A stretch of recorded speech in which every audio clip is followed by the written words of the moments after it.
বিস্তর দিন দিন লাভ করছে আধুনিকায়নের, ঠিক তেমনি একজন ঠিকাদার ব্যবসায়ী আমাদের সুপরিচিত বেনু ভাই, তার বাগচিপাড়া তথা ক্যাডেট কলেজের পেছনের বাড়িতে এই যে তার সুদৃশ্য প্যালেস বাড়ি, আর এই ঠিক বাড়ির সামনেই একজন শৌখিন ফুলপ্রেমিক গড়ে তুলেছেন ফুলের বাগান। এই যে ভ্যারাইটি আইটেমের ডালিয়া, কোথা থেকে এই গাছগুলো আপনি কালেকশন করেছেন?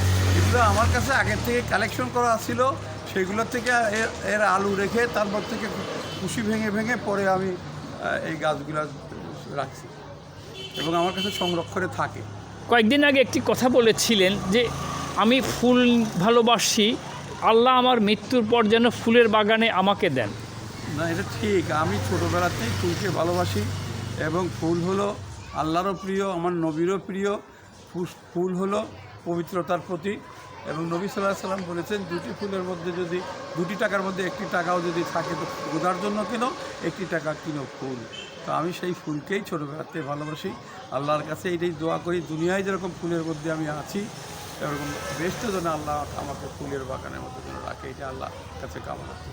এই যে পাবনা জেলায় তথা বিভিন্ন জায়গাতে ইসলামী জলসা হচ্ছে, প্রথমেই তারা আপনাকে সভাপতি হিসেবে ডাকছেন। এই যে আপনি আপনার এলাকায় আজকে জুম্মার নামাজ পড়লাম, মসজিদে আপনি সভাপতি হিসেবে ইসলামী জলসা করেছেন এবং ব্যাপক সাড়া পেয়েছেন। এই যে ইসলামী আধুনিকায়ন করার জন্য যে কাজগুলো করেছেন, এই প্রেরণা কোথা থেকে পেলেন আপনি? এটা আমি আজ থেকে 8-10 বছর আগের থেকেই আমাদের জালসায় এবং আশেপাশের জালসায় আমাকে দাওয়াত করলে আমি গেছি।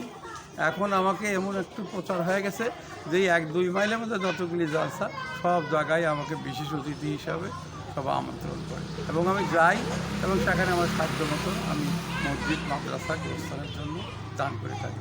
আর দান করে আমার তো অর্থ কমে নাই, দান করলে তো অর্থ বাড়ে, তো আমার কিছু অসুবিধা কি, তাই আমি দান করেই বেড়াই। ধন্যবাদ আপনাকে, শুভকামনা রইল আপনার প্রতি।